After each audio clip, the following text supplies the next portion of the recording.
What is up, everybody? It's your boy, DFS Jimmy, bringing you another edition of Fanshare Sports Early Week Course Preview. This week, we are at the fabled TPC Sawgrass. We are squarely into the Florida swing. Bermuda grass abound, and Pete Dye's lasting legacy, which is TPC Sawgrass. Located in Ponte Vedra, Florida, an amazing track. I have had the good fortune to live in Florida for most of my life. I had the good fortune to be able to play this very course, as well as the lesser known, but equally as difficult sister course, Dye's Valley, located on the same property. Many people don't know there's two courses right here on the property here at TPC Sawgrass. It's actually also home to the PGA headquarters, for those that don't know.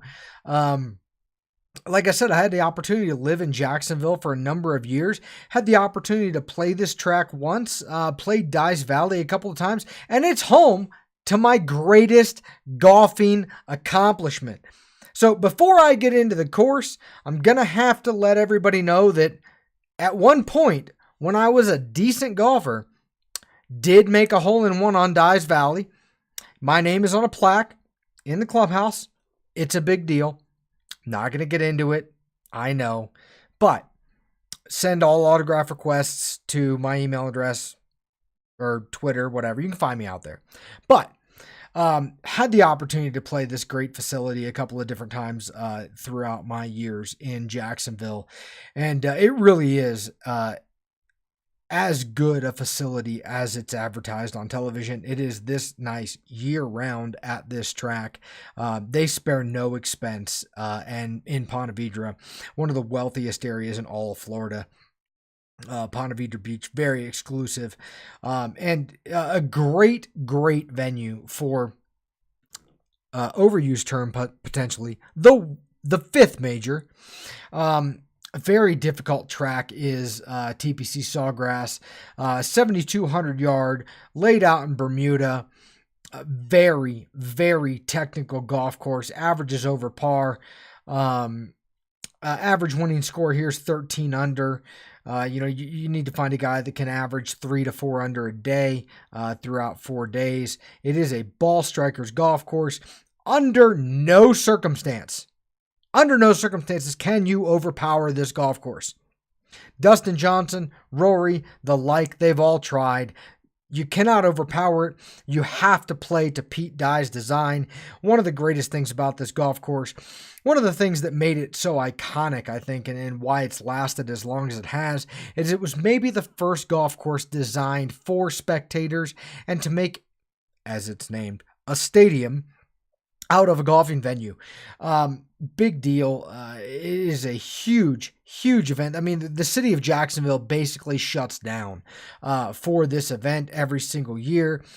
If you've never had the opportunity, I know, shout out hashtag at Kenny Kim, at KendoVT of the Fantasy Golf Degenerates. Kenny is going to be live on the grounds this week. Good for him. Definitely an experience. If you've never had an opportunity to check out TPC Sawgrass, well worth the trip. Great host city, great host venue. They spare no expense. So all that said, love this golf tournament, and maybe very fitting that this is a bit of a bittersweet week for me. Probably very fitting, though, that this is the course that I maybe wrap up the Fanshare Sports videos for. As things do in life, change is the only constant, and changes come about in my life recently, and unfortunately, I'm going to have to continue or discontinue producing these videos each and every week for Fanshare. Fear not, everybody. Andrew and the team there at Fanshare Sports are well on their way to finding a suitable and very capable replacement for me. I think you'll be very happy with the direction that Fanshare takes these videos in the future. I'm only sad that I'm not able to be a part of the growing brand for Fanshare. I think those guys are phenomenal. They've just launched a new site this week. If you're not already doing so, make sure you get over to fansharesports.com. Check those guys out. everything they put out, free content, paid content, the projections, the ownership projections, the point projections. They've got a great thing happening over there at Fanshare Sports. Make sure you get over there and check them out. But this will be my last Fanshare Sports course preview video. Again, very bittersweet for me. I want to thank Andrew and the team at Fanshare Sports for giving me an opportunity, a platform to expand my video content over the last 12 months, last golf season. But as things in life do, things change, and I've got to attend to other responsibilities in my life. But I have no doubt Andrew and the team at Fanshare is going to have you taken care of with videos going forward. But I could not be happier that my last week and the last course preview video I do is for TPC Sawgrass, one of my absolute favorite venues in all of the world. Again, had the opportunity to live in Jacksonville, had the opportunity to play this course, and it is phenomenal, and it is absolutely as tough as advertised. You can't fake it around this track, ladies and gentlemen. 7,200 yards of Pete Dye Bermuda. Every hole swings a different direction. Not to mention, you've got this behind me, this thing, that right there. Number 17, one of the most iconic holes in all of golf, the 17th Island Green. Many have imitated, potentially a few have duplicated, but there will never be another like it. Number 17, it's a big deal. And for as tough and iconic as 17 is, 18 is arguably the more difficult hole to close on. An absolutely great finishing trio of holes on an already extremely technical golf course with one of the biggest paydays in all of golf and a field that is unmatched in terms of quality, except maybe by the majors, but even then, only the creme de la creme get into the players. And we're here to break that down. We're going to get into the course. We're going to get into the players that have had success here. I'm going to run you through my model for one last time. I hope everybody's strapped in. Let's dig into TPC Sawgrass. Let's have a great final week of the Fanshare Sports early week course previews. Now, to get into it, we have the card, as we do every single week. Again, I mentioned the last three holes. I think the last three holes at TPC Sawgrass are three of the best closing holes. We just came out of the Bear Trap. We've got Valspar coming up with the Snake Pit. There's a lot of three-hole stretches in the Florida Swing that are memorable, is a good word, I guess. But I don't think any of them really touch Sawgrass, in my opinion. You've got a very scoreable par 5 in the 16th hole. Averages almost a half a stroke under par. Guys are going to get aggressive, especially if they place their tee shot where they need to. You have to work the ball to the right side of the fairway off the tee. You got to work the ball to the left side to get onto the green in 2. You've got water bordering the entire right side. Then you get to the Island Green at 17. I mean, pick your club, step up, have some confidence about you, and hit a golf shot. That's all there really is to say about 17. Everybody knows it. You just got to do it. And then 18 is, again, one of the tougher holes on the tour. A difficult, long par 4 with water covering the entire left side. You've got to cut the corner. You overcook a draw, you're in the drink. You fade it too hard because you're worried about the drink, and you're in the rough, and you got no angle to the green, and you're looking bogey right in the face after 1. 18 is a classic. And again, one of my absolute favorite holes, especially finishing holes in all of golf.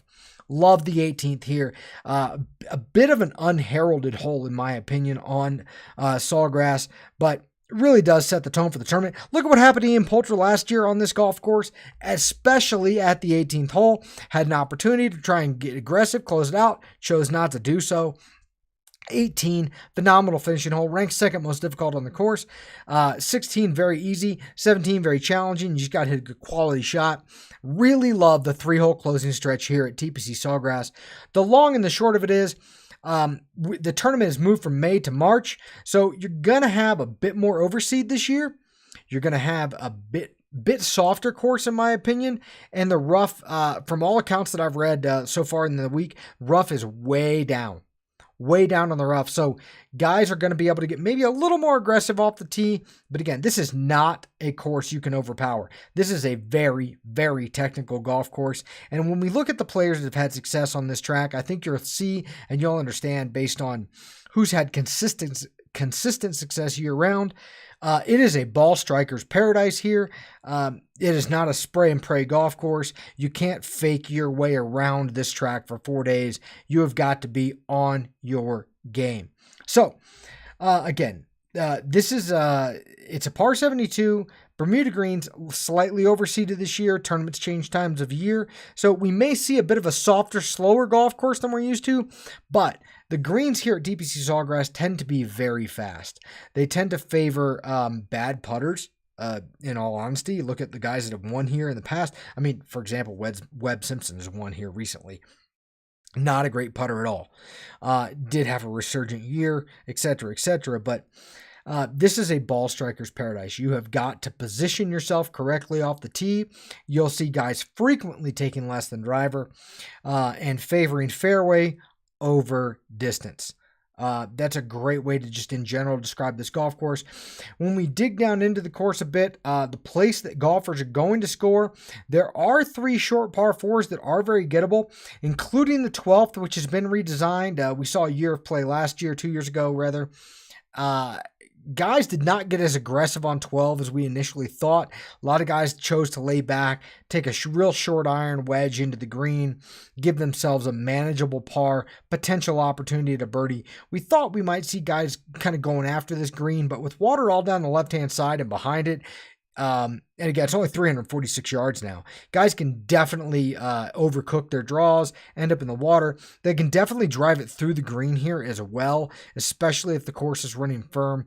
So look how guys decide to play number 12 this week, but for the most part, we've seen guys decide to dial it back, find themselves in a solid position to put a good wedge into the green and hope they can convert a birdie on 12.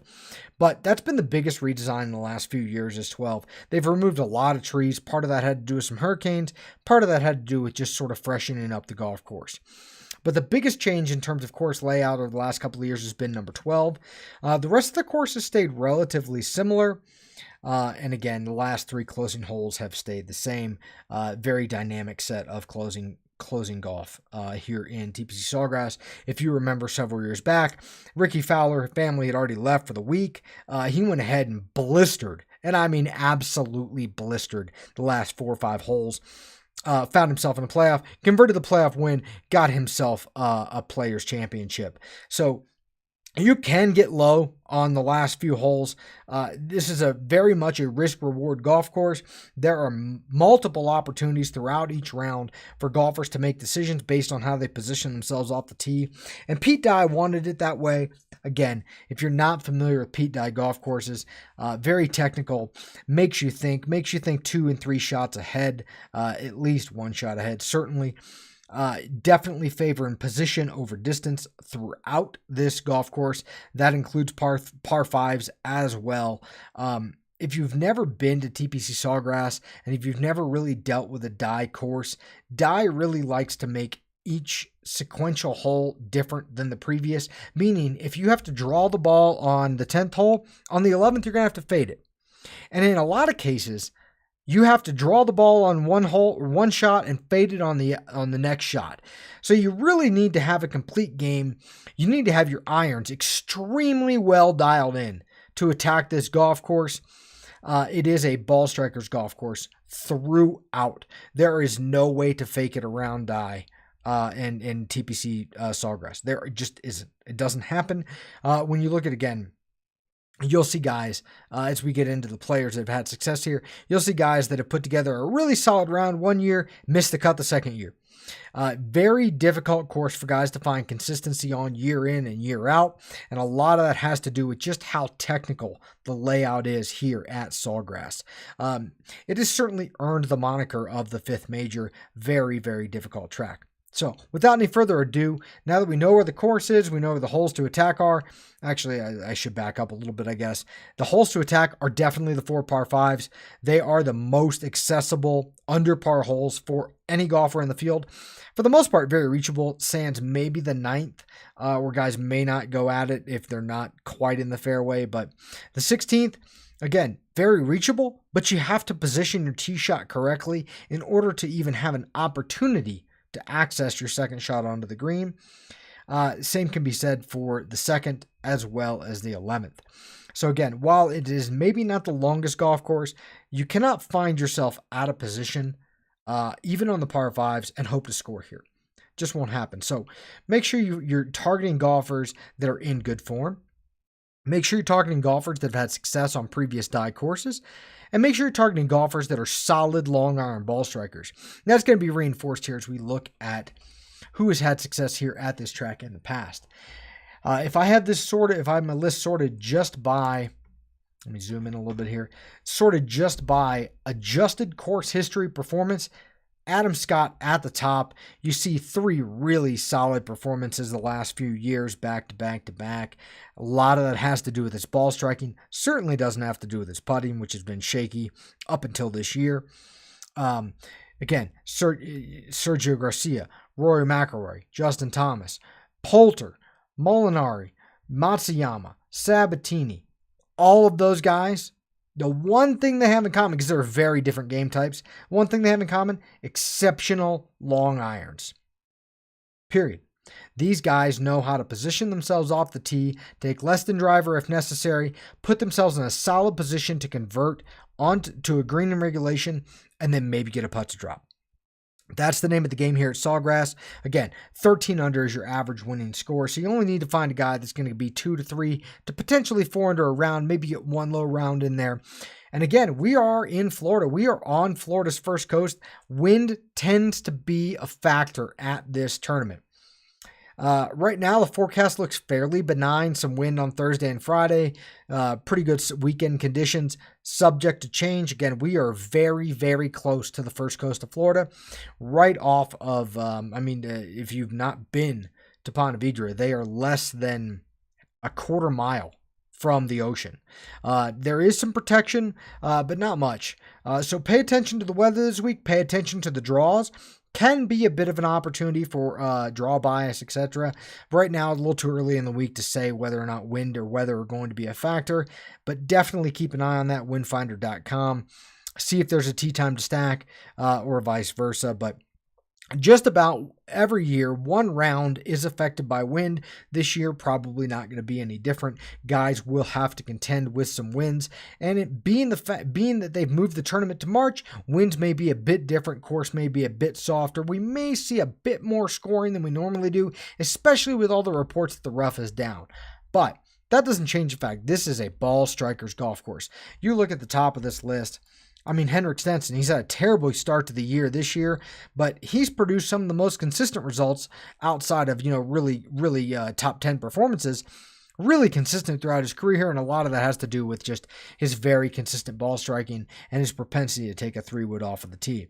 But you look at guys, Ian Poulter, Rory Sabatini, those are some old heads, old European-style golfers that have had a lot of success at this track year in and year out. I mean, Poulter's put together a 2nd and a top 10, well, an 11th, close to a top 10. Here the last 2 years. So you don't have to be the longest hitter in the world to succeed here. You do have to mitigate and minimize your mistakes. No two ways about it on this track. Die forces golfers into uncomfortable positions both off the tee and into the green. Golfers that are able to mentally stay in their world for 4 days have found success here. No surprise Adam Scott and his super crisp ball striking have found success at this track year in and year out. Same thing can be said for Sergio, who again, if you go back past 2014, you'll find that he's won this tournament before, struggled the last 3 years. Rory, kind of the same thing. When he's able to dial it back and he's able to play within the golf course, play within Dye's requirements, Rory is, again, one of the best long iron ball strikers in all of golf. And in good form right now, makes sense for Rory to to pop up number 7 in my model this week. No surprise, Dustin Johnson popping up number 1 in my model. Despite being number 1 in the model, he's had sort of a turbulent past here at TPC Sawgrass. He has found some success the last few years here, and I think a lot of that has to do with DJ playing within the course and not trying to overpower the course with his game. Molinari coming off a big win, ranked number 6 in my model. Obviously, one of the more consistent records of any of the golfers, especially in the top tier here. Missed the cut last year, but prior to that, 3 top 10s in the last 5 years. Really consistent results, and again, I think that speaks a lot to just how important conservative and really crisp ball striking is to success on Dyes Valley. You have got to position yourself in such a way on each and every hole so that you can find the green. You really do have to be thinking, your golfers need to be thinking a shot, 2 shots ahead in order to find success at this track. Molinari, great example of that. Never gets super aggressive, never gets emotion in the way. Obviously, he's coming off a big win. Be very interested to see how popular that Molinari is going to be this week. Same thing goes for Tommy Fleetwood, who, again, had a really strong week last week. His first outing here in 2017, struggled to a 41st. Then last year, put up a top 10 performance. Fleetwood, obviously in great form, probably going to be a very popular golfer this week. Same thing with Patrick Cantlay. Patrick Cantlay has put up a couple of top 20 performances in his 2 outings here. Has had a lot of junior golf success at this particular track. For those that don't know, both Dyes Valley and the Stadium Course have hosted and are host to multiple amateur events and collegiate events throughout the years. So there are a lot of golfers that this may be their maiden trip as a professional, but they probably have seen this golf course under competitive circumstances prior to this week. So something to keep in mind, especially your Southwest Conference golfers, Southeastern Conference golfers, they likely have seen this track in a competitive state before as well. So there may be some first-timers here that have quite a bit of success just because they play junior golf, collegiate golf at this track. Pretty popular venue for those. Xander Schauffele is a guy that I think is going to get quite a bit of buzz this week. Obviously shown his big game potential, has put himself in really strong positions in big major fields, in top-tier talent fields, coming off of a second place last year. Very interested to see where fanshare and the tags and everything come in for Xander Schauffele this week. But again, as you look through the players that have had success here at this track, Webb Simpson, the defending champion, obviously struggled his first couple of years out, took a year off, found some consistency and put together a top 20 and then win. But this is the kind of track that an informed long iron ball striker can have success at. But for the most part, you don't see scrubs at the top of this leaderboard, ladies and gentlemen. You're just not going to find it. You look down here, Chris Kirk is maybe the most out-of-place golfer in the top 20. And this is a course that Chris Kirk has performed well on in his career. But for the most part, you look at the guys, all of these guys, they're all very well accomplished long iron ball strikers that have the course history at this track. Some of them find their way into my model, others don't. Some of that has to do with recent form. Some of that has to do with just their track record here at this course. But again, you'll read down this list. Adam Scott, Sergio Garcia, Rory McIlroy, Justin Thomas, Ian Poulter, Molinari, Matsuyama. I mean, just the top 7 guys are all supreme long iron ball strikers. That is where you need to focus your attention this week. That is what drives success on this golf course. It is sound positioning off the tee and a really, really crisp long iron game. And again, some of the worst putters in all of the world have had success on this track. You do not need to be a great putter in order to find success, top 10s, top 15s, top 20s, even wins. You don't need to be a great putter to find wins here at this track. You do, however, have to make sure you mitigate mistakes, and that is done through long iron ball striking. So make sure you pay attention to the long iron ball strikers this week.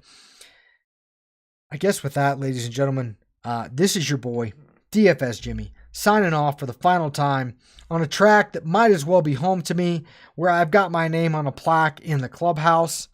TPC Sawgrass, the Players Championship, for the final time. For Fanshare Sports, it's your boy, DFS Jimmy. Best of luck.